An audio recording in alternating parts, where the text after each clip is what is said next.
Assalaamu calaykum asxaabay soo dhawaada. Magacaygu waa Cabdirasaaq Daada. Maanta waxaan ka hadlaynaa taariikhda derbiga weyn ee Shiinaha. Derbiga weyn ee Shiinaha wuxuu ka mid yahay todobada cajaa'ib ee dunidan ku yaalaan. Dhererkiisa wuxuu gaarayaa 13,000 mayl, wuxuuna ku yaalaa waqooyiga Shiinaha.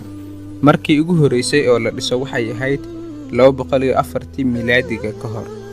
waxayna ahaayeen derbiyo yaryar oo kala madax banaan ilaa markii dambe boqorkii China xukumi jiray Qin Shi Huang uu amar ku bixiyay in derbiyadan la isku xiro oo mid kaliya laga dhigo si ay u noqdaan difaac xooggan loogana ilaaliyo weeraradii Mongoolka ku soo qaadi jireen boqortooyadaas oo kaga iman jiray dhanka waqooyi ee boqortooyada Shiinaha. Muddo badan markuu dhisnaa ayaa waxaa mar kale dib u dhistay boqortooyadii lagu magacaabi jiray Min.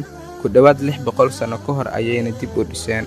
Saynis yahanada qaar ayaa sheegay xilligii ay socotay dhisidda derbigan in ilaa 1 milyan oo qof ay ku dhinteen iyaga oo derbigan dhisaya.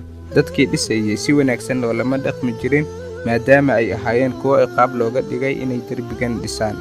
Waxayna kala ahaayeen dambiilayaal, kuwo la adoonsan jiray iyo kuwo boqortooyada ku xukuntay inay ka qayb qaataan dhisidda derbigaas. Kuwo badan ayaana lagu aasay derbiga weyn dhexdiisa kadib markii ay dhinteen ayagoo dhisaya. Hadda wuxuu ka mid yahay meelaha ugu cajiibsan dadkana ay dalxiis u aadaan. Sanadkiiba 10 milyan oo qof ayaa soo booqato.